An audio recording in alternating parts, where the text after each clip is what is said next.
Good afternoon. And welcome to our afternoon session of Black History Month here at Antelope Hills Church. We're so glad you're here, and thank you for taking the time to be with us. I'm excited. We had a beautiful service earlier today, and now to top it off with a great panel. We're going to start off with just an opening prayer, and would you just bow your heads with me? Dear Father in heaven, Lord, we're so thankful again to be in your house of prayer. Lord, we invite your spirit to dwell with us during this time. Bless each presenter. Be with each person that's here, oh God. Bless our lives and help us to draw closer and closer to you. We ask it in your Son's name, Jesus Christ, and for your sake. Amen.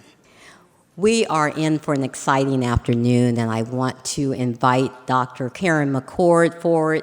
Dr. McCord is a retired college professor and still teaching adjunct at one of the colleges here in Sacramento.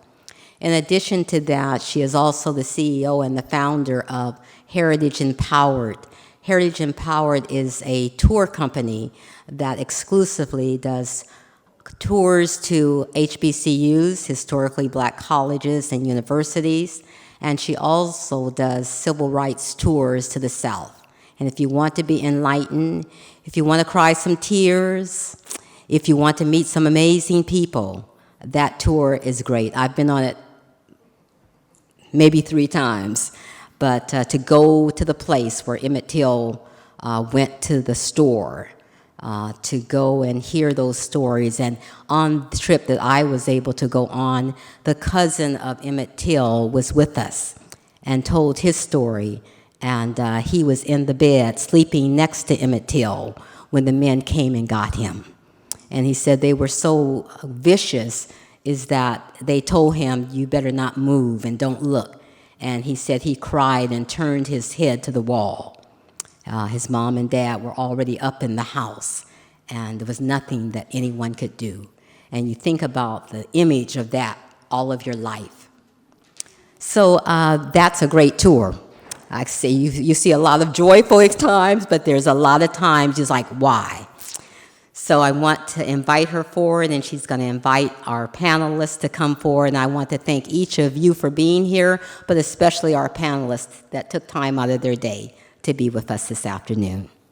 We have an exciting afternoon planned for you, and I'm excited to be in the presence of some of the extraordinary individuals that are here in Sacramento. So what I'm going to do is I'm going to invite each of them up individually as I introduce you, no particular order.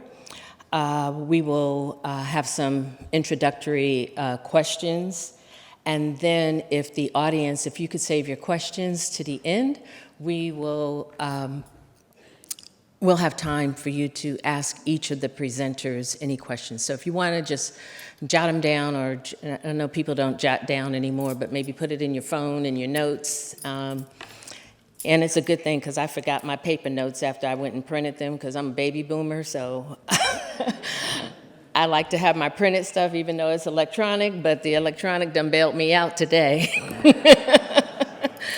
All right, so first on my list is Chief Daniel Hahn. And he is retired. He retired in 2021 after a 34-year career as a police officer and chief. He rose through the ranks of the Sacramento Police Department to the rank of captain before becoming the first African-American police officer and police chief in Roseville, California.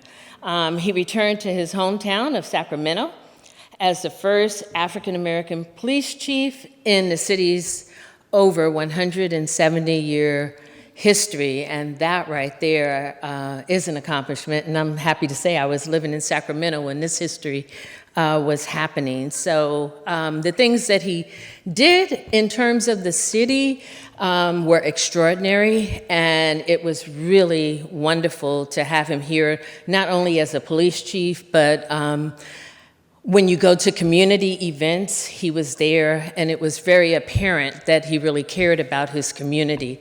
And that's what we need. We need, just reading the bio and hearing about community policing, that makes a difference. Community policing, where people know the people that they are there to protect. And it's very, it was very moving hearing also the story, the poem about we have a generation that really fears people who are supposed to protect us. And I like to say that he actually transformed that. So I went a little bit beyond what was given me, and I think the most impressive thing I read about you online is that your mother was right. And so I gotta have you talk to my kids, but anyway, if we can just go ahead and have you come forward. Let's welcome Chief Han.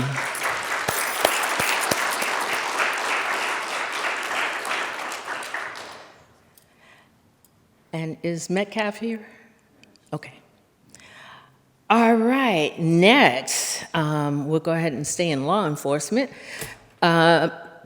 Felicia Allen, and at the age of 22, she was recruited and went into the police academy in 1974. Do the math. Spending 16 years in the Sacramento Police Department doing 2 stints, 1998 to 2008, serving as an investigator with the city attorney's office litigation section. She worked there for 10 years under Samuel L. Jackson. He was the first African-American city attorney for Sacramento. After finally leaving the police department, she started a fitness company, On the Move Fitness. Talk about diverse and talented people. She started a fitness company specializing in personal training and corporate fitness. She is certified with the American Council of Exercise and Personal Training, and she is a transitional lifestyle and weight management coach with MarketAmericaShop.com, where she has a comfortable semi-retirement. I love all these retired people. We're all here today. What does that tell you about retirement?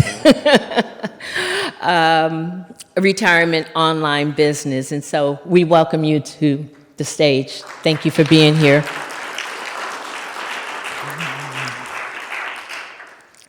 And next we have the Honorable Allison Williams, and I know she's here somewhere. We spoke. Okay. And she is Guyanese, born Guyanese, a member of the Adventist Northern California Conference, and made it into the history books on November 21st as one of 2 judges appointed to the Sacramento County Superior Court. She became the first public defender in Sacramento County to rise to the level of leadership in the last 30 years, and that indeed is an accomplishment. And I had the opportunity to see her in action as a public defender, extraordinary, and also in in several other settings, and truly an extraordinary individual.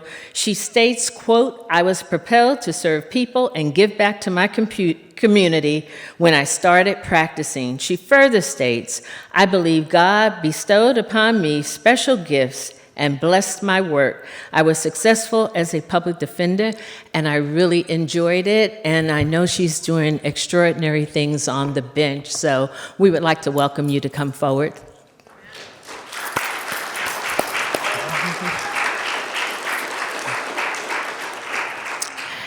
As you can see, we have a panel of firsts here, and that is truly awesome. And what other time than Black History Month to recognize and honor and hear what they have to say about their journey. All right. So our last person is Sherry Holbrook Labitas. And Sherry Labitas, in her book, You Came Here to Die, Didn't You?, recounts history in the making, by turns terrifying, touching, and provoking. Her experience as one of a handful of white college students registering blacks to vote in rural South Carolina during the summer of 1965. It is a riveting story. She has written a book about her experiences. She has also been featured by Ann Curry, and the name of the segment was We'll Meet Again for Ann Curry and DVDs. I first met her, I think, when you were signing books, and she has accompanied us on many civil rights tours as a civil rights.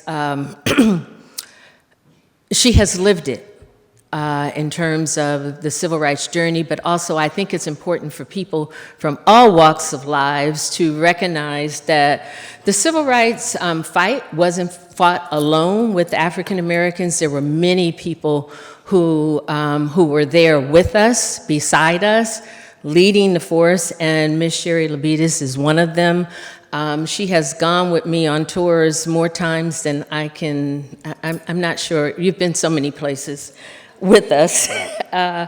And it's a story that people today need to understand, that nobody has a monopoly on hate, and that we didn't get to where we were. Even though we have a long way to go, we did not get to where we are by ourselves. And so she is not alone. There were many like her who supported the movement and who risked their lives registering people to vote. Something very simple. And as a student at UC Berkeley at the time, went south with, I think, $100. So was that it? I've heard it several times. Yeah, $100. And that's a big thing, coming from California with $100. Even though it was a long time ago, $100 still wasn't a lot of money. So it took a lot of faith. And so we'd like to invite you up to the podium also.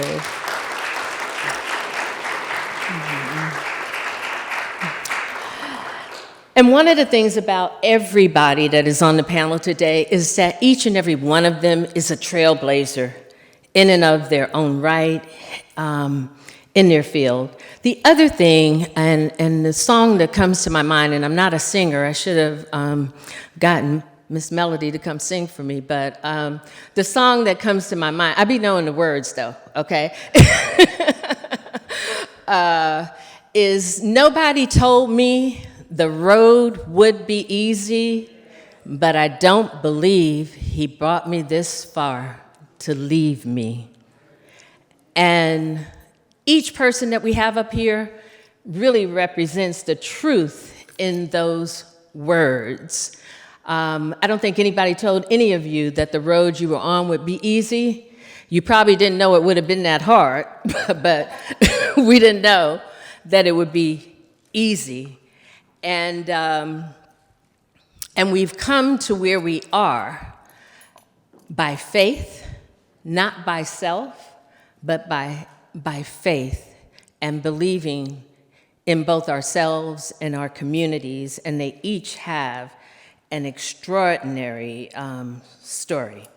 And so, with that, I am going to have each of our panelists will have 7 minutes to share, and then we will we'll bring things full circle, and we will have an opportunity for those of you in the audience to ask some questions. I am just delighted to be in the presence of all of you and happy that you were able to share with us today. So we'll give you a couple minutes to just briefly share your background. All of you truly are trailblazers. Anybody want to go first? All right, thank you. Okay, and I can't believe this is the 50th year anniversary of when I became a police officer.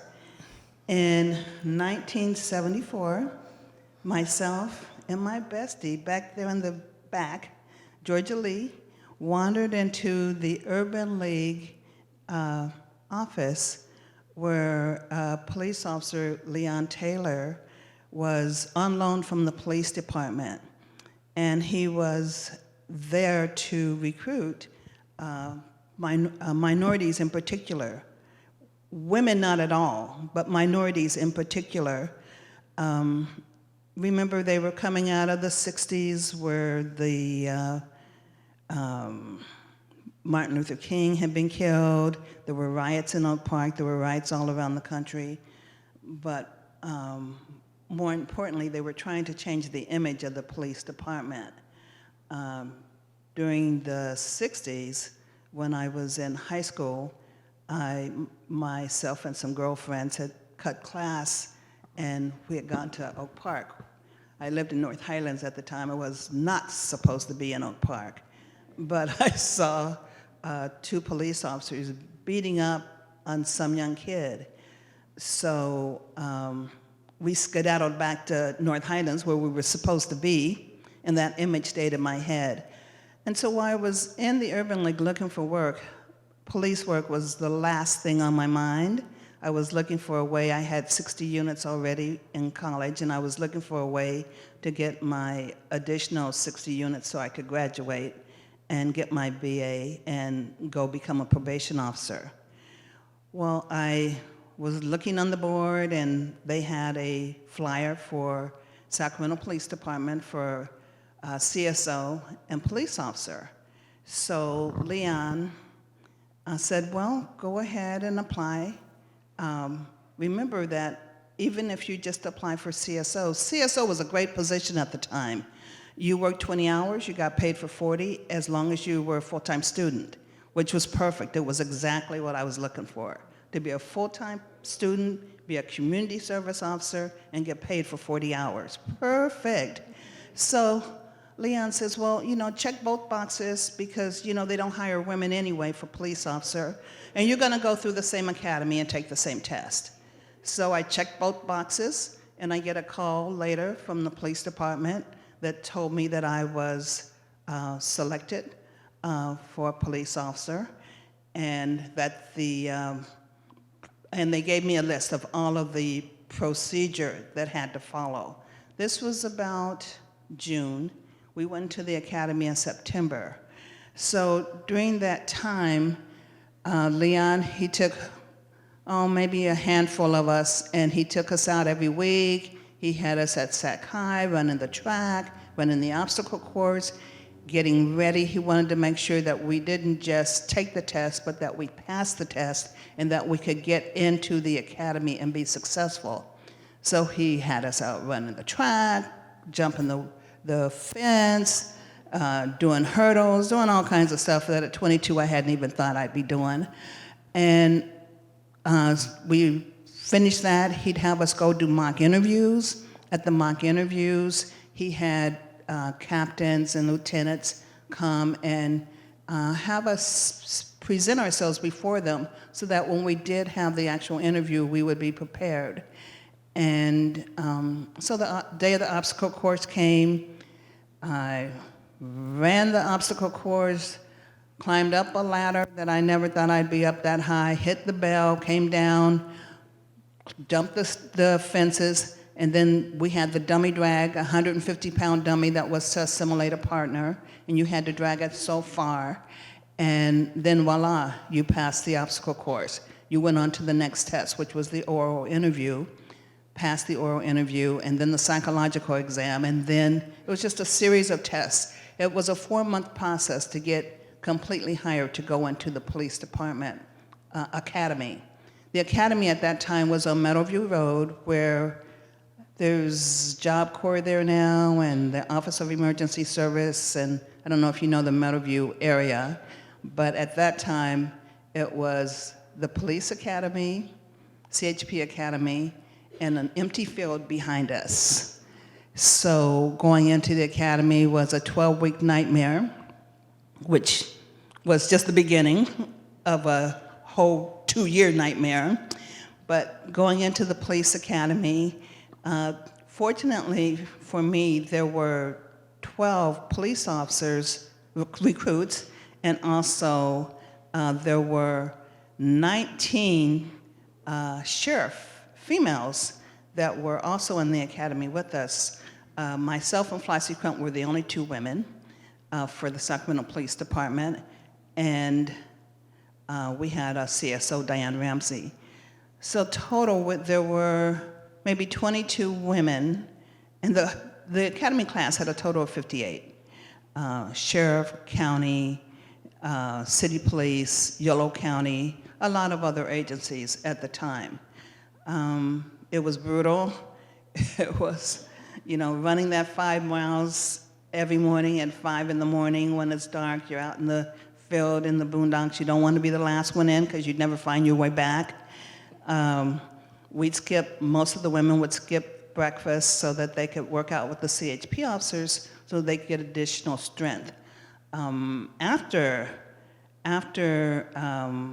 the running, doing the chores, the book work, we had weaponless defense, weapon training, and then we had this system that the trainers thought was a very good idea. I don't know why, but they would put the biggest male officer back to back with the smallest female officer, who happened to be Sandra Powell, and we would have to take whoever took down the other person, that group would get to go for their weekend pass first. The other group would have to go a day later. So the women were just collapsing, right? The first few weeks, the women were collapsing. These big guys were throwing the women over. Fortunately, I'm pretty tall, but I wasn't as strong as, they'd make sure that they powered you up against the biggest guy. So we started working out more. We started skipping lunch, skipping meals, and working out more with the CHP officers. And so it got close towards the end of the academy, and they'd put us back to back with the guys on the mat, and they couldn't take us down. It became a crapshoot. It was like WWE, okay? We were not playing. We had enough of that. Because, after spending a whole grueling week, you really cherish that weekend time off, and we just became stronger. So I went into the academy September 30th, 1974. I'm coming up on 50 years as a police officer. I graduated in December 23rd, 1974. We came into the police department, myself and Flossie Crump. We were the only two women. It was a shock to the police department in general. They did not know they had hired women. When Leon filled out the paperwork, and it said F. Murphy, which was my name at the time, and F. Crump, which was Flossie's name, it didn't have gender. It didn't have our first names. They just assumed that we were men. We were not. And so oops. So he had a lot of explaining to do to the chief. He took care of that. The first day in roll call, there were no uniforms made for female police, period. We'd have to go to Butler's uniforms. They'd take the male uniforms, they cut them down to fit us. We had these great big belts that we wore that had all of the equipment that you had to carry on your waist. And Flossie and myself, we were the only two women in a sea of men. There were over probably 300 guys in patrol. Total department had over 700 officers. Two female police, over 700 officers. So the locker room was not designed for women. It was designed for all the men. They weren't going to create a locker room for us because they were going to get rid of us anyway. So they took the locker room for the men, and they made a little maze. So when we came into the locker room, we went around the corner. Lockers were back to back, so we couldn't see the guys and they couldn't see us, but we could hear them. They'd throw their underwear over the locker and throw their jack straps over the locker, and they talk as loud as they could about, I'm in church, so I can't really say what some of those things, but they said a lot of disparaging things about women, and they made sure that we heard it. So we would help each other get dressed, and I can still remember the first day that I walked into the locker room. We were both sitting there. We were praying. We were both really prayerful people. We were praying, and we walked out of the locker room and walked into the roll call room, and there were cameras and lights everywhere. I think it was probably a real mistake, because instead of highlighting all of the new rookies, they focused just on Flossie and myself. It put a real target on our backs, really. One moment. Oh, I haven't even got to the good stuff. Okay, so it was, there were a lot of lows, a lot of highs. And just like you said, we didn't get through it by ourselves. There were a lot of guys that came to support us, that believed in us. There were a lot of guys that wanted to get rid of us. There was a time when, after our probation, 1 year, oh, gotta go. Okay, they're giving me the Grammy sign. Can't tell you the good stuff. Okay. But I tell you, I'm just gonna sum up with this. We will always need good, caring, community committed police officers. We will always need that. So when you're talking about reducing the amount of police, defunding the police, remember there will be a time, if you're very, very lucky, you may never have a time in your life when you need to call that police officer.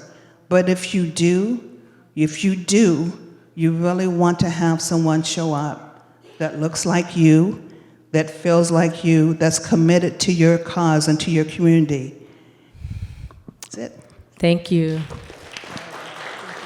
All right, I think we'll go ahead and stay on the law enforcement side. Consider myself extremely lucky because I've had one hero in my whole life, and that I was lucky enough that was my mom. And so I use the things that my mom taught me. I've been able to use my entire life, whether it's in my personal life or my professional life. And she by far isn't the only person that has helped me, but she is the core and the root and everything that led to anything I've done, at least any of the good things I've done. The bad things I won't blame on her. But my biological father is black. He's from Shreveport, Louisiana. He Oakland when he was a teenager, and he's the first in his family to go to college. He went to McClimate's High School, for those of you from the Bay Area. My biological mother is white and is from the Humboldt area. And for whatever reason in the 60s, my biological father decided to go to school at Humboldt State, which was probably very interesting in the 60s. And not because we're in church, but because they're my parents, I don't know how this happens, but somehow she became pregnant. I'm not sure how that works. And she secretly, and by secretly I mean it wasn't a secret that she came to Sacramento, it was a secret that she was pregnant, and it was definitely a secret to her family that she was pregnant by a black man.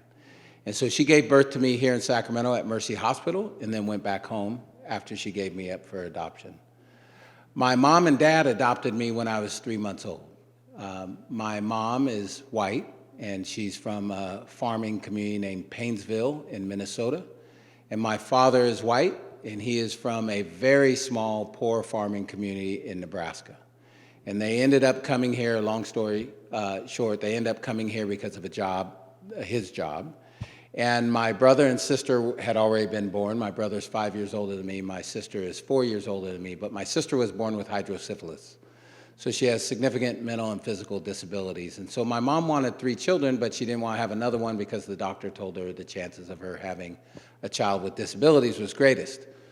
So at the time, there was a study in a magazine that talked about which kids were hardest to adopt. And the hardest was kids with disabilities. So she didn't want to do that. My sister did not like girls, still doesn't like girls, so had to be a boy. And the second hardest children to adopt in 1968 were mixed race children. And so my mom and dad adopted me. Unfortunately, my dad died when I was 5 of the same thing his dad died of when he was 10, Marfan syndrome. So my mom raised my brother and sister and I in Oak Park at the corner of 33rd and 2nd Avenue, which was the stroll at the time, what we called it, for women being trafficked and drug dealing, and the crack epidemic happened near the end of my high school years. And so we saw a lot of interesting things, but I wouldn't change where I grew up for anything. I had a blast growing up in Oak Park. But I'll end on this. The things that fueled me throughout my, still fuel me throughout my life and throughout my career were the social workers that investigated my family to see if they were a good fit to adopt a child would tell my mom not to adopt me. And they would tell her that because I was black. And they would say to her, you should want to adopt a blonde-haired, curly-haired, white child.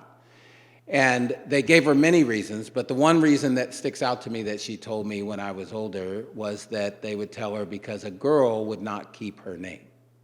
In other words, when a girl would get married, she would change her name to her husband's name. And my mom just told me her response to all of that was always, you don't know me. And I listened to the black community tell my mom, while I was standing right there on numerous occasions, that she should have never adopted me because there's no way a white woman could raise a black child. And one thing I've become abundantly clear on, love doesn't have a color. And a child just needs love. And I could not ask for a better mother than my mom, the like Mother Teresa of Oak Park, who wasn't from Oak Park. But if you talked about Oak Park, there might be a problem if she was around. And so my mom always just taught all of us that you're where you're supposed to be at all times. You might not know what that reason is. You might be really upset about it, but you are always where you are supposed to be. So in some of my most challenging times as a police chief in the last couple of years, I just reminded myself, I'm supposed to be here. I'm the one that's supposed to be here. You better do something. And so I'll just say this. I've heard especially over the last year, that all officers are racist, all white people are racist, all black people are this, all whatever is whatever. A white woman from a rural community in Painesville, Minnesota that was not diverse at all, a woman that probably never saw a black person until she went to the University of Minnesota for college, and a father who never grew up around minorities, probably did not see any minorities until he was in the US Navy and fought in the Korean War. Both of those two people adopted a black son and raised him in a black community in Oak Park. And that person became the first African-American police chief in the history of Sacramento. So, and just one more thing. I will never give a talk anywhere without talking about my mom, but I want to add one thing. You just heard Felicia, and Flossie is not here, who she mentioned. There will never be a time where you will talk to Felicia and she'll tell you the truth. And by truth, I mean the truth of what really they went through. I can't tell you how many times I've had to pester them to tell the whole truth. And they always, well, when I was chief, they were like, I don't want to harm you, chief. You're not harming me. People need to know the truth of what they went through. They went through, and I don't know if you can say this in church, but they went through pure hell. And they stayed. And they stuck it out.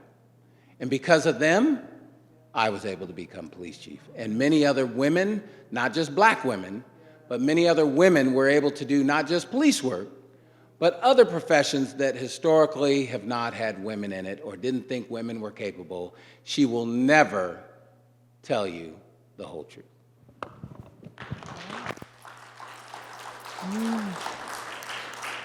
And thank you. One last thing. If you Google Felicia Allen and Flossie Crump on YouTube, you will see a video that we did on their story. So she doesn't have time to tell. All the parts that she didn't tell, some of those parts are on the video. So I really encourage you to do that. All right. Thank you. Thank you so much. And we're going to next go to our judge, So, brevity is my thing. I am brief. I like to be brief, and I am brief as well. I don't even know what you want me to talk about. Let's see, my journey. I was born in Georgetown, Guyana, which is on the continent of South America. I came here when I was about 10 years old, but my childhood was one that I was a very happy kid. I had two siblings, and we lived in an environment that I knew no different, in the sense of we grew up very poor. And it wasn't until we came to the United States that I realized how poor we were. But we were comfortable, we were content, we were a happy family. Just to give you some context, we didn't have running water in our home. And so we had a barrel drum that caught rainwater. And we used this rainwater for everything in our home. My siblings and I would take the buckets of the rainwater and take it upstairs. We'd fill up this big kiddie pool in our kitchen. We would use that water. We would boil that water to drink. We'd use that water to cook. We used that water to bathe. You get the point. It wasn't until we came to the United States that we look back at our lives. I look back at my life and realized how, God blessed us to give us the opportunity to come to the United States. And so, our family, my parents instilled in us very early on, the value of working hard. And so we worked hard. My mom was a teacher. My dad worked at a warehouse, and he was a day laborer. And whenever there was a job available, he tried to get it, but we didn't have transportation. We had a lot of limitations, but somehow we were able to make it through. Went off to college, grew up in the Bay Area, Hayward in particular. I remember a couple of things happening in my teenage years to really amplify my desire to go into the legal world. I wasn't sure if I wanted to be, in particular, a lawyer, or if I wanted to be a criminologist. There were just this, I knew I wanted to do something that had to do with the legal world. In any event, I started to look into a lot of the law shows on TV and started imagining myself potentially being a lawyer.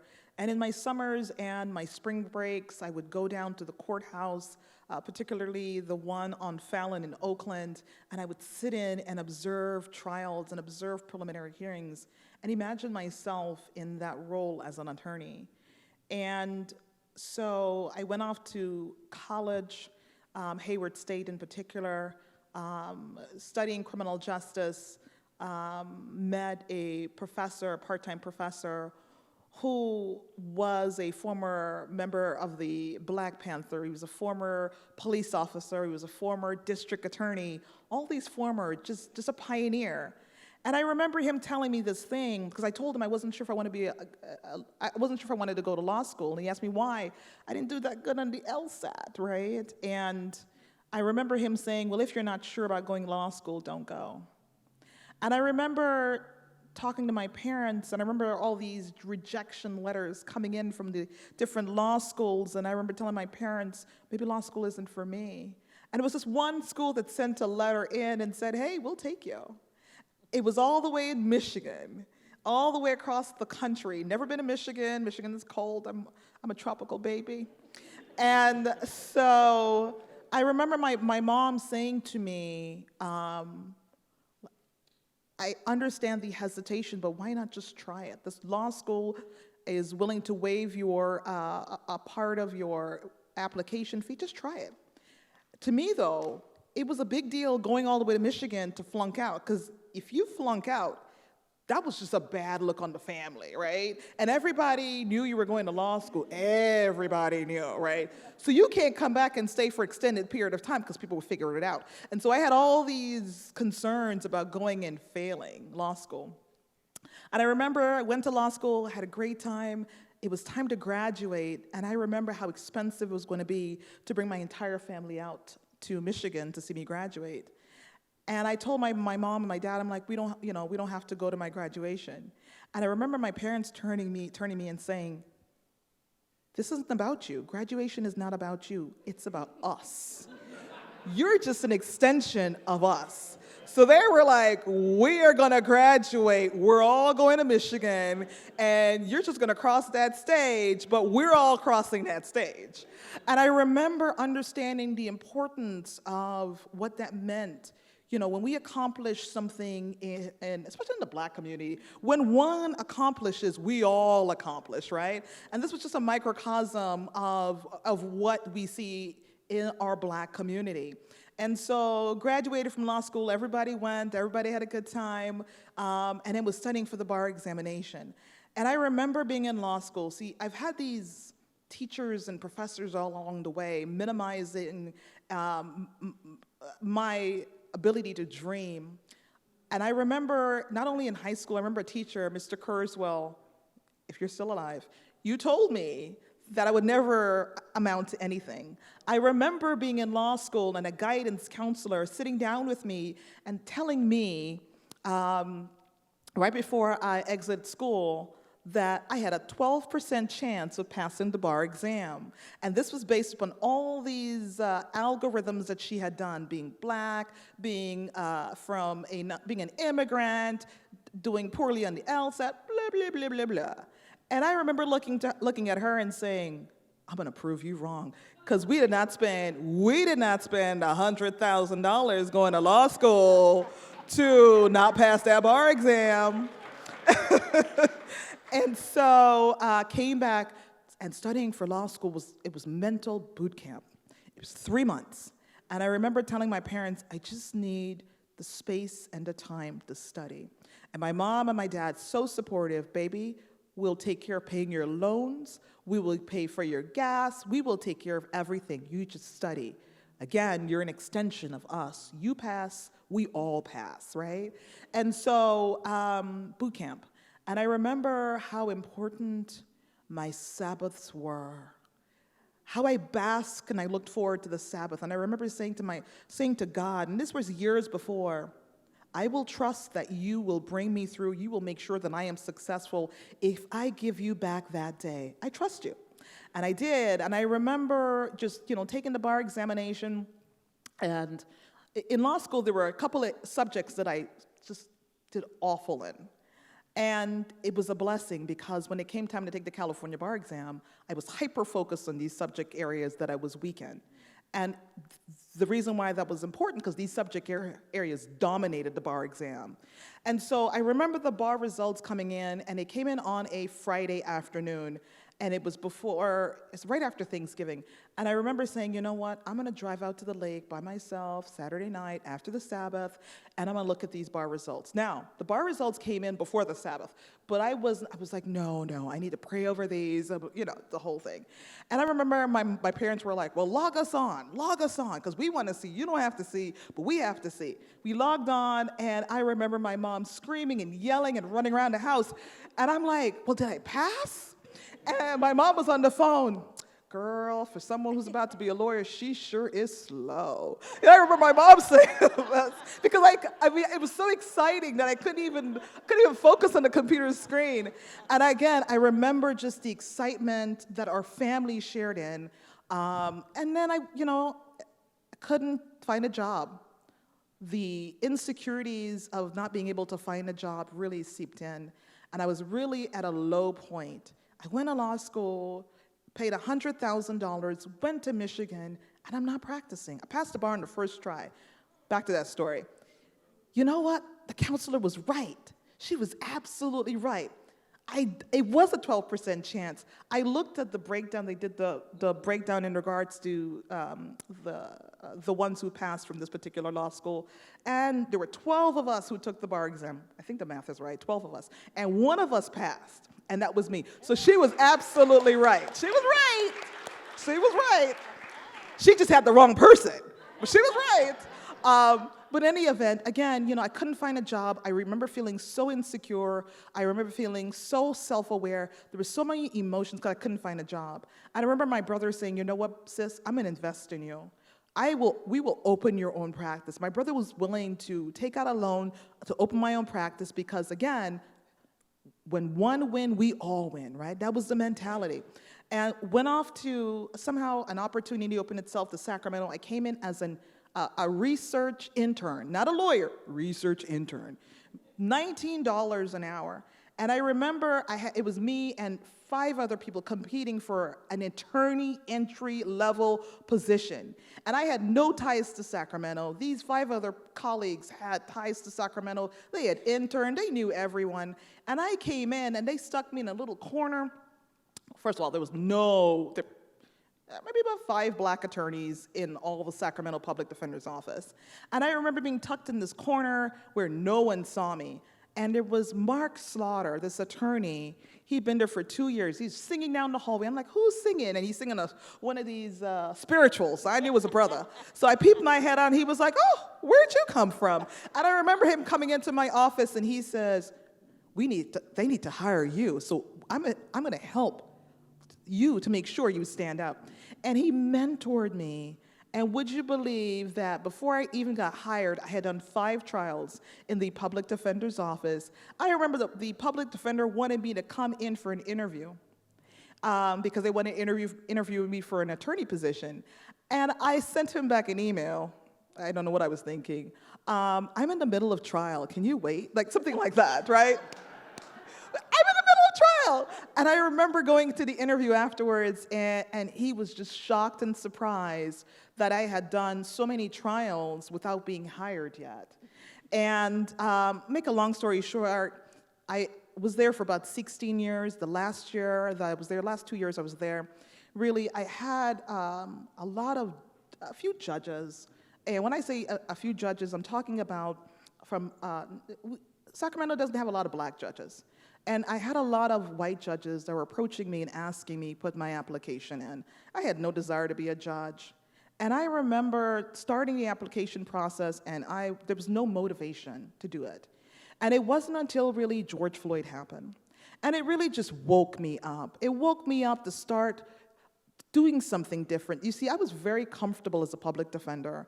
I was doing homicides. I was trying homicide cases. I can do that in my sleep. You know, I was very, very comfortable. And I remember the Holy Spirit saying, Alison, I need you to do more. Your community depends on you, wants you to do more. And I remember, well, there are other lawyers that can do this. Like, there are other black lawyers that can apply to become judges. And there hadn't been a lot of let me put it this way. There hadn't been a lot. Attorneys from the public defender's office have applied to become judges, and no one has gotten promoted. So there was that concern. And then there were not that many black judges on the bench. So all these imposter syndrome feelings came back up again.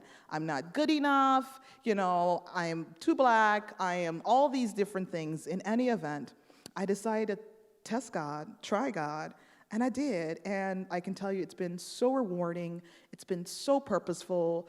The pond that I used to live in has now turned into a lake. My reach is greater, He's enlarged my territory, and He is blessing me every single day as I continue to serve our community. And thank you.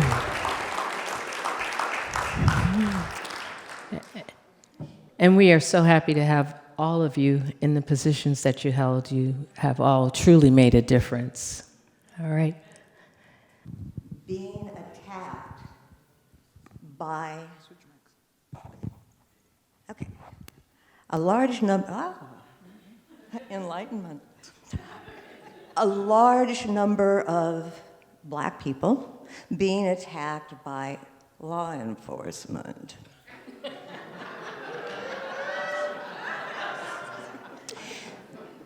They had whips, and they had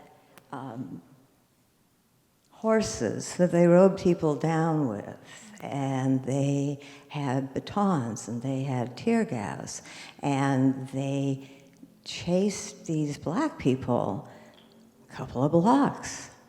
25 of those people went to the hospital, and a lot of them were hurt. Now, what sin had they committed? Their sin was that they were black, and they were going to walk 54 miles from Selma, Alabama to Montgomery, Alabama, to get down on their knees on the steps of the Capitol to pray to the legislature to let them have the right to vote. Now, that was wrong. And my response was, this isn't my country. Is this South Africa? But it wasn't. It was here. And so I did that, oh dear, I really believe in this, I should act on it part. But what can I do? Well, a month later, Martin Luther King started recruiting white college students to go to the South to register voters. Now, they didn't just want us to register voters, and this was right before the Civil Rights Act passed. They wanted us to go and put our bodies next to black people who were being beaten up. Because our country, because of TV, had made it clear to the whole world that we really didn't care what happened to black people. They were sort of just in the way. And they were troublemakers. So the idea was that if you have a mixed group, white people have power, and darn, we're going to have to pay attention to this somehow. So I volunteered. And this was the time where I thought about it, that I decided that there was something I was willing to die for, and it was the vote for everybody. I was sent to a small, it wasn't even a town, it was a wide spot in the road in South Carolina. It was out in cotton country. There was one building that wasn't a house or a church, and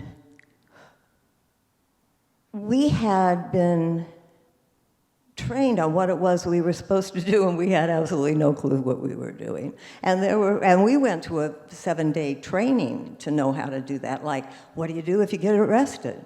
And what do you do if you go to court? And this is what nonviolence is about. And what do you do if you go into a community that doesn't want you there, that is afraid at the fact that you are there? So they thought they taught us. They were wrong. But when I got to Pineville, I have 3 challenges, and I bet I can't get through 3. But anyway, one of them was just living in the South and in my community, which was the definition of poverty and which had almost total illiteracy, and there was very poor nutrition, and there was absolutely no health care.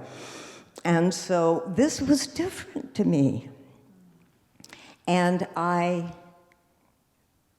will learn, and it was hard to learn how to live on grits and rice for a summer. And it was hard but I did it, adjust to cockroaches and mosquitoes. We talked about lining the cockroaches up and racing them. The other problem was that there were different rules. We were from California. People wore bikinis on the street. In Pineville, you don't even say, "Oh, when's your baby due?" That was a major, terrible thing to say. And people, if I'm walking down the street and a black person was coming toward me, he or she moved to the other side of the street as quickly as they could. And if I was actually talking to somebody, they were, "Yes, ma'am, yes, ma'am." There was never a no, and they did not want to talk to me at all. This was in the beginning. We did better at the end of the tour of duty, but we spoke a different language. Other than Jim Crow, which they knew well and I didn't know at all, they spoke Kichi or Goa, which is the mixed language on the islands outside of South Carolina. And they were not understandable, but then neither were we. We spoke collegies. So there was a wonderful expression, say what? And we would have conversations with each side going, say what? And it was a translation issue. That was the first challenge. The second challenge was related because it had to do with these people who didn't trust us and who had such a different culture and who really wish we weren't there, although there were some who did. And we have been told in Atlanta at our training that the most important thing you do is not going to be registering voters. And I'll say it now because it's at the end. We registered 600, but the most important thing you are going to do is you are going to bridge the culture gap. You are going to spend time together. You are going to eat together. You are going to live in the same house. You are going to drive places together. You are going to take on the Klan together, which we did. I'm not sure we took them on, we just put up with them. Oh, I like that. The picture's on the back wall. Oh,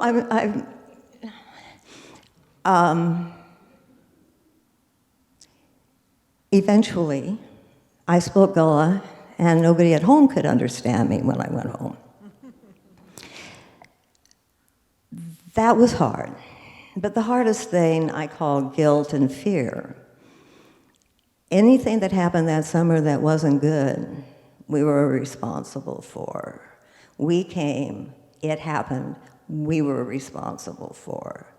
And I can tell you, I was scared to death most of the time I was there. The Klan announced itself, giving us a little parade the first week, and then they set the school on fire. And we were surprised. The white fire truck came, and they took out all the hoses and started to fight this fire. And then they turned around and laughed at us because they brought a tanker truck, and there was no water in it.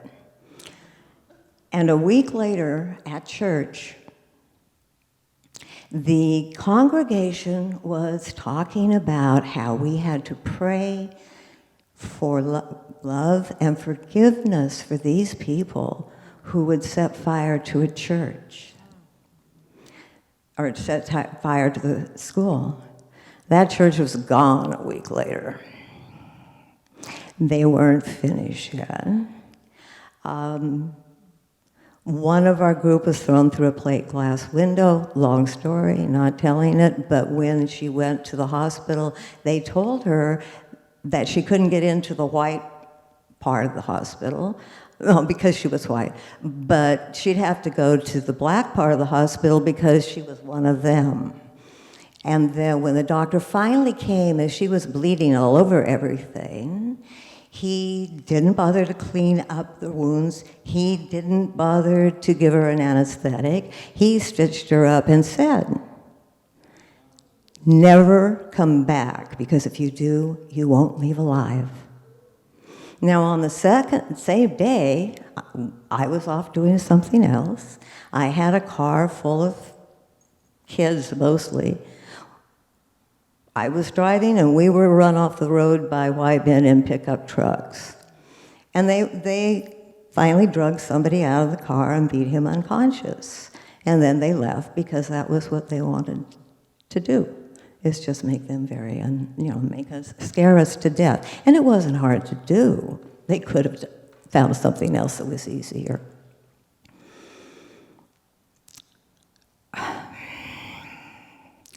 So, I am blessed. My life expanded.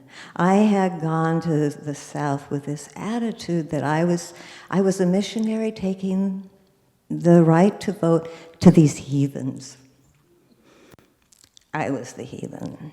I'm the one who learned. I'm the one whose life changed. I'm the one who was who learned about wisdom, and I'm the one who learned about resilience, and I learned about a different way of living life. And that was my reward for going. Now, since I've come back,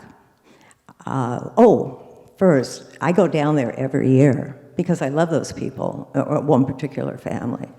But 2 years ago when I went, we put up a South Carolina State historical marker on the property where our Freedom's house was. That was a big deal. And I came home, went to college, became a teacher, taught history and government for almost 40 years. And then I found Dr. McCord. And so I was able to take these tours and talk to kids about the civil rights movement. I was an author. I had written about my summer. I had gone to an HBCU. I knew something about the civil rights movement. And it was a real disappointment to me the last time on the last trip when I asked 2 busloads of teenagers, I like to get some background. What do you know before I start telling you what you need to know? And so, do you know Martin Luther King? No. Yes. Do you know Rosa Parks? Yeah. Do you know Emmett Till? Do you know why Selma's important? Do you know John Lewis? And I could go through this whole list, and they stared at me like I was crazy. We are losing Black history. And that was before we have a movement in this country, not only to lose it, sort of, but to wipe it out. And along with that, our democracy. So,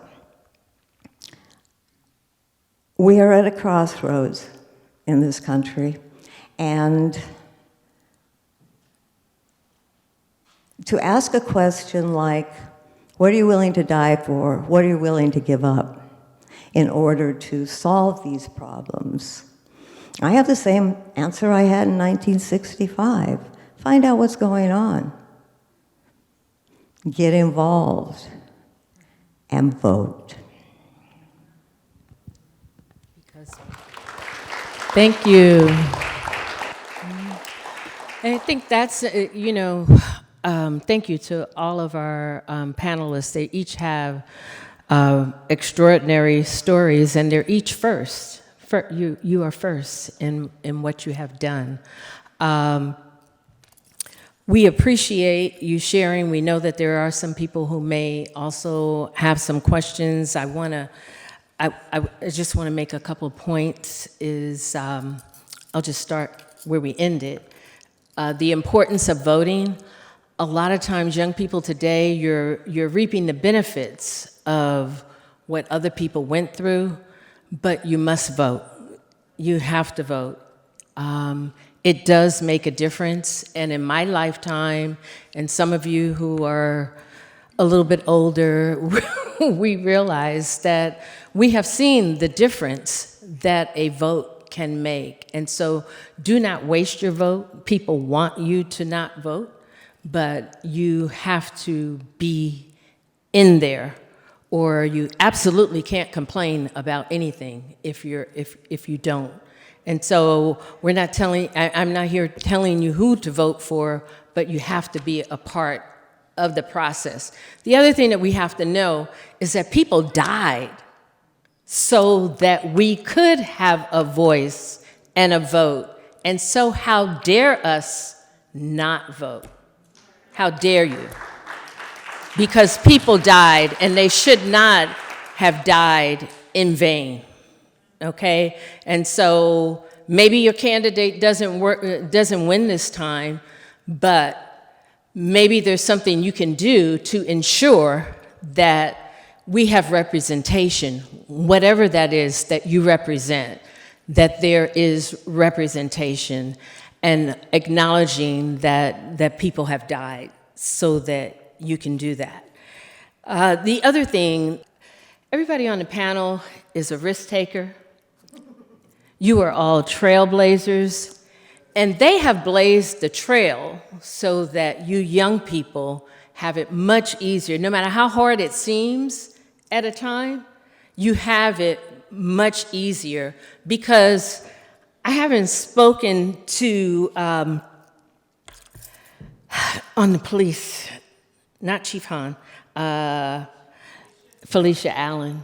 I haven't spoken to you, but I'm sure you went through a lot being a first in the police department. We know that you made a difference, but they went through a lot. And so if you decide to go that route, I think they probably have bathrooms for women now, right? At the police department, do they? And so things that you take for granted, there are people who blaze that trail. And when I say blaze, they were out there in the trenches, and they blaze the trail so that you can have a better life and some of the resources that you have today. The other thing that I wanted to mention is all of the people up here, whether they know it or not, all of our panelists are risk takers. I would say that their stories are truly extraordinary. And one of the things, as a risk taker, whether it's applying to law school, whatever it is, you only need one yes, all right? And that one yes makes a difference. But the other thing that obviously all of your parents instilled in you is perseverance, because things may not come when you want it, but it's always right on time. And so you have to persevere, and you have to be in it. Okay, so I have a question, of course. And what was the most significant, and just briefly, because we are running out of time, the most significant experience for you, your mountaintop experience in your trailblazing life, if anyone would want to take that on? Mountaintop, remember? Martin Luther King talked about mountaintop. The mountaintop experience for me was probably my last night on Graveyard. It was a horrendous year. My last night, I was called into the lieutenant's office. There would be two. I was called into the lieutenant's office. They told me that they were going to write me a letter of reprimand, and that letter of reprimand would have been enough to have me terminated. And they told me to wait in the locker room, not the locker room, in the where we had roll call. And there were two white officers. I'm going to say their names because normally I wouldn't. Rich Bailey and Don Scott, older white men who stormed into that lieutenant's office, slammed the door, and they gave them read them the riot act about the way I had been treated, that I was a competent and qualified officer, that if they should even consider doing anything like that, then they knew where all the corpse lied. That's what they said. So they called me back into the lieutenant's office and told me that they had misspoken and told me to go back out on the street. The very next day, 2 days later, we had shift change, and I went back to swing shift, which My lieutenant at that time was Chief Finney, was lieutenant, and he pulled out my file, and I had 37 letters that I had been written up for not wearing my hat coming off. There was a time when you had to wear your hat. You'd get out the car, you're going to a disturbance or whatever, and the first thing you're supposed to grab is your hat to put on. So I had 27 letters in my file, and he tore them up, and he said, "We start over." That was my mountaintop. All right, thank you. Thank you so much for sharing that. Again, you're looking at the trailblazers. Yes. I think you are. My greatest experience was with a woman whose name was Rebecca Crawford, and I had canvassed to her home and knocked on the door. Now, she wouldn't have come to the door if I'd been alone, but I had a 12-year-old black kid with me, and she came to see Gregory, and then she saw it was me. And I asked her, I said, "Miss Beck, have you registered to vote?" Knowing she had not, but have you registered to vote? And she said, "Yes." I said, "Can I see your registration card?" And she disappeared. And that had happened a lot because they just wanted to get rid of me. And so I thought, we should move on, except she came back. And she said, "I can't find it." And I said, "Well, you need to come with us when we get on the bus and go down to register because you have registered and you do know how. So you got to come to the church." And I told her when, and she said, "I will," or "Yes, ma'am." And she wasn't there. But we pulled out of the parking lot and she comes walking up. And she gets on the bus, and she's smiling, and she sits down next to me. And I say to everybody, Miss Crawford has registered, so you can talk to her about it. And then she whispered in my ear, "I ain't never registered." I said, "You will." And I got out the only paper I had, which was our map of the county. And we started writing her name, but there were centuries of her not being able to write behind her. And we didn't make it in 25 miles. But I went back to see her. She was excited. She thought she'd done something great. And she said, "You come back and learn me how to write." And 2 months passed, and I went back to see her, and she had a basket and stuff in it, and she put it down. She raises her hands to heaven and says, "Praise the Lord, look what I could do."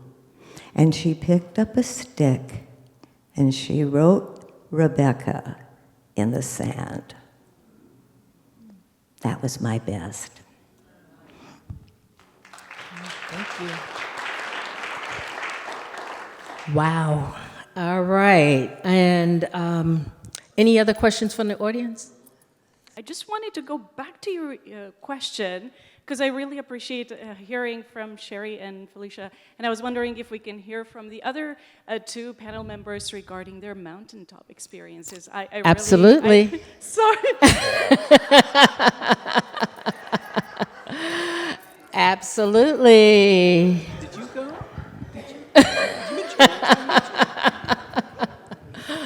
I don't think the judge said her mountaintop experience. That is a hard question. I don't know. I've had so many amazing things happen. So I will choose one kind of elongated not elongated story, but not a moment in time. But so I was, when I was police chief in Roseville, I applied back to Sacramento to come home as police chief in my city to take a pay cut and all these other things, and nobody could understand it. But I wanted to work in my city. And I did not tell my mom. My mom was ill at the time. She had cancer all over her body. And so I didn't tell her. And so I got through the whole process, and they offered me the position. So then I called her. So I called her. I said, Mom, the only thing I said when she answered the phone, I said, Mom, I'm coming home. And my mom's like, what does that mean? What are you talking about? You're coming home. And like, where are you at now? And she goes, what does that mean? I said, I'm going to be the police chief in Sacramento. And there's this long, and I mean literally like 30-second pause, to the point where I thought she hung up.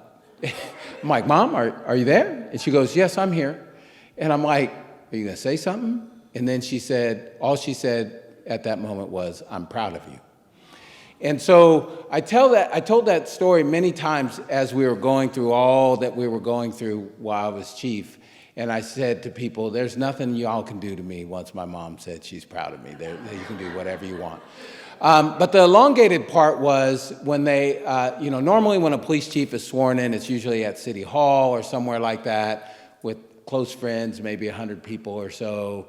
And then you go to some other room and you have like cake and, a reception for the swearing in. And so I told the city manager, I'm like, City Hall is not going to work. We're not doing that. This is not me, to the point that was made earlier. This is us being sworn in. So we did it at Sac State. There was a couple thousand people there, very, very diverse crowd. And in my speech, I said, this is what we could look like every day if we chose to. We just don't choose to. This is what we had a gospel choir. This is probably the only time a police chief's ever been sworn into the Martin Luther King choir. But my mom, who was in a wheelchair at the time, I told my mom, I go, Mom, I'm not being sworn in without you, because you're the one that got me here. And so my brother, my mom, my sister, and the whole community stood on stage while I took the oath with my arm around my mom. So I would say, even though it came at the end of my career, that was my mountaintop moment, because everything that was the most important to me, my daughters, my mom, my wife, were on stage, the community was there, and then we had our community celebration in not only the park where I played basketball at every day, in McClatchy Park, where we got all the vendors to provide everything for free, so the whole community, whether they were at the swearing in or not, could come and celebrate. So it was the park I played in every day. It was the park my mom's ashes were spread in. It was the park we had picnics in, and the community was there, which is what I believe law enforcement is supposed to be. It's supposed to be, somebody said a really long time ago, that the police is the community and the community is the police. And somewhere along the line, we lost that. And so that was my mountaintop moment. My mom passed away like 3 months after that, because that was the closest I think I've ever been in my community, in my career, where we were what I think we could be. And I still think we can be that, no matter what's happened over the last several years, centuries, and decades. And I'll just add on one thing for voting, too. I think one of the most important things we can do is vote, because if you watch politicians, they now get printouts of how every single house votes. And if you watch them walk down the street, they'll skip 2 houses, go to 1 house, skip the next house, go to the next house, because they know exactly how those houses vote. And the ones that they know they have no shot at, they don't waste their time. And so as we have council districts in the city of Sacramento that might be half McKinley Park and half Hagenwood, you typically don't see that council member in Hagenwood, because Hagenwood has very low voting rates. And if you a lot of times we like to blame the South and say all these horrible things in our country happened in the South. Everything that happened in the South happened right here in California. Slavery was in California. There were slaves here. I know we were all taught in school that there weren't, because we were a free state. That's not true. We had slaves here. And in not too distant past, in 1964, we actually passed a law, Prop 14, that said it is legal to discriminate solely on the basis of race. So we did the same things. In California, you couldn't vote if you were a woman until 1911.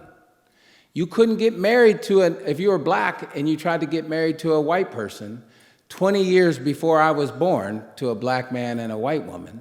It was against the law. Until 1948, when a Hispanic woman tried to marry a black man and took it to the California Supreme Court. So voting, or the lack of ability to vote, both is very, very important and has had consequences that we still feel to this day in our daily lives.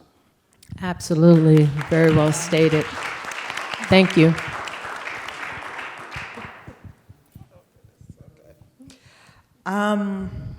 Mountaintop moments. Okay, so one would be where I had an opinion published, which is apparently a big deal. I didn't even know it was a big deal. It was a habeas corpus matter where an inmate serving life in prison without the possibility of parole received some drugs in the jail. Someone mailed him some drugs. It was intercepted by law enforcement, correctional officers, and he had a hearing, and at the hearing they found that he had conspired with the sender of the drugs to distribute and sell it in the prison. And so the consequence for him was he lost 3 years of visitation with his family. He lost commissary, meaning the ability to buy foods and snacks and so forth. He lost whatever little monies he had on his books. It was really bad. It was very consequential. And so he appealed it, and he appealed it for this court for me to review. And so I am reading the brief that came through from his attorney, the response from the attorney general, and the one thing that was troubling to me was the findings that he had conspired. Because conspiracy, which I know because I practiced law, conspiracy would require two people to plan to carry out a crime. And in this case, he denied it. So if he denied it, what's the basis for the conspiracy? There was no evidence that he had spoken to anyone. There was no evidence that they were able to track down who the sender was. And so I deliberated in my mind for a day, and I ultimately found that the rendering from the correctional officers were invalid and that he should be restored to all his privileges. Well, to my surprise, the Attorney General, and I'm thinking this is just peanuts type of case, right? The Attorney General appealed it to the third, which is called the appellate courts.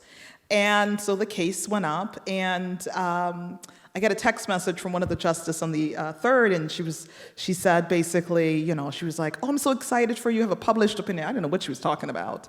And then the case came down, and I'm reading the deliberations that are made from the third, and the deliberations amplified my findings, amplified my summation, my decision in the case. And then I had colleagues just sending me all these emails, congratulations. And when I'm talking about colleagues, I'm talking about colleagues who have been on the bench for like 20, 25 years. And to have a decision be published means that other attorneys and other judges can use it in making other decisions. And so that was quite a mountaintop experience. But to make it really just plain, I'm on what's called the Community Engagement and Outreach subcommittee in my courts. It's me and one other judge. And what I love to do is mentorship. And so one of the things that I've been doing since I've been on the bench is really inviting students and different groups and agencies and interested parties to come in our courts. I would greet them, I would talk to them about the process, share my story and how I made it to the bench. And we had the youngest group come right before Christmas, and it was 6th graders. And these were 6th graders from a school in South Sac, and they all looked mostly like me. And when I walked into the courtroom to greet them, you just saw this look on their faces where they were shocked. And they were just shocked. I thought they were going to come up and try to touch me to see if I was real.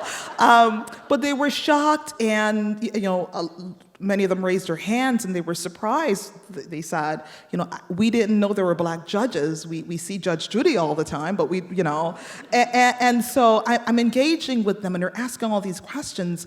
And then afterwards, I decided to ask them questions, and a lot of them, were saying that they would potentially like to become a lawyer or a judge because of my story. And then afterwards, we took pictures, and you should see them fighting just to stand and take a picture with me. And I'm like, we're all gonna get a chance. And I took lots of pictures that day. And I remember talking to the chaperone afterwards, and the chaperone, not afterwards, but a couple days later, and the chaperone was talking about how she would like to have every single one of her classes, she was a teacher, come through and have that experience. And the reason why that's a mountaintop experience is because, as you've shared, Miss Allen and Mr. Hahn, and I missed your name, I'm so sorry. But representation matters. Representation matters, especially on the leadership level, because when little black boys and little black girls, Hispanic girls and Hispanic boys, and those poor boys and poor girls are able to hear my story and able to see where I came from and where I am, it inspires them to dream and to pursue opportunities that they never thought was possible. And so my mountaintop experience happened a lot in the courthouse, where I'm able to engage with individuals who I would not be able to engage with but for where I am. One of the things my grandmother always said, to whom much is given, much is required, and it's in the Bible. And I feel that even more so today than I've ever had before. And it's not only us as, you want to call us trailblazers, but I think as Christians, we've been given a territory. What are we doing with the territory that we have been given?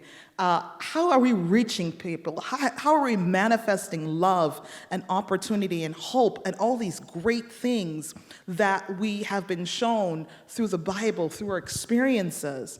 And so that's been my mountaintop experience, being able to show others what is possible. Thank you. And I think that each of our panelists have really illustrated the importance of giving back. You don't get where you are by yourself, and it is important that we take time out, like our panelists have today, to share so that others can grow. Yes? Leading on what she said, I just want to give a shout out to my husband. He was the first Black deputy chief with the county sheriff. And when you talk about when people come up and they see him, all walks of life, all colors, all ages, they see him, they thank him for what he did for their careers. And it's important that, like you said, that we are in visible positions. Daniel, people will see us and they will know that they can aspire to be that. It's really important. So, your vote is important. Your passion that you present to the public, it's important. So always, and we are all Christians. We are all children of God, so go forward with that. Show kindness and love. All right. All right, so I would like to first thank our panelists, each and every one of you, for taking time to come and to share today. I'm sure that you have touched many people with sharing your stories and your true stories, and each of them is a trailblazer in terms of what they did in their own right. And there's an I'm not sure if it's a Negro spiritual or just a spiritual, but it says, nobody told me the road would be easy, but I don't believe he brought me this far to leave me. And so it is important to step out on faith, to step out for what you believe in, and also to speak up, because each of these individuals have made a difference. They have made a difference in our community right here. And those of you who are beginning your academic and your career journeys, one of the things that you can aspire to, I hope, will be not to just go in and punch a clock if they still do that. I don't know how people sign in anymore. But not to just go to work, but to do what you can for the benefit of others, okay? You have to make a difference. People died so that we can have the rights that we have today. I remember the civil rights movement, and I know a lot of you here look like you're my age, or older. So and you know you are. And, and we saw it. We saw it on the news every day. People died so that you could have these rights to choose or not to choose. People died for it. And so how dare us let their lives to have been in vain. And anybody who is a trailblazer, and everybody up here is a trailblazer in their own rights, they have stories. None that can be told in the little bit of time that we had today, but they have some stories. And so whether we're sharing it with our children, in the community, and we do appreciate you coming out today, taking time out of your day to come out and share, but that is important. It's not important that we keep it to ourselves. We also have to share, because people died so that we can say we have the right to not do what we don't want to do today. And we owe a sense of gratitude to those trailblazers who absolutely made a difference. And everybody up here is a trailblazer. And I think about your parents who adopted you. I'm an adoptive parent of two kids, two children. I have one birth child. But your parents, they stepped out. You know, those are trailblazers. And look at the difference that they made in the life of our former chief. They made a difference, and you too have a choice to make a difference. It's up to you. And so nobody, I think it was Martin Luther King that said, nobody can do everything, but everybody can do something. So each of us has a responsibility to figure out, what is the something that you are going to do? So we thank you all. We thank our panelists. We thank you all for being here today. And I'm going to turn it back over to Dr. Tolliver.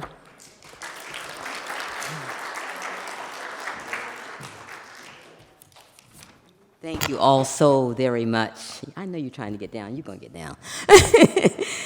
I just want to thank Dr. Karen McCord for moderating our session here today.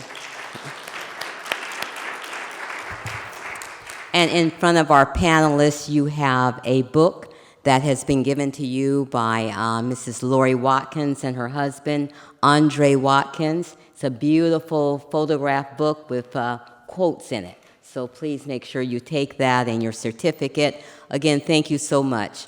There was no resistance when I called each and every one of you, so thank you so very much. All right.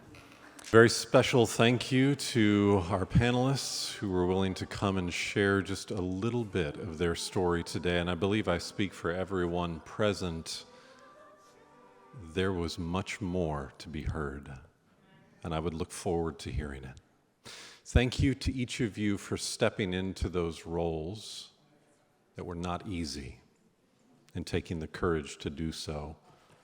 It was truly a remarkable thing to hear today. And I am honored that each of you are here. Would you bow your heads with me as we conclude?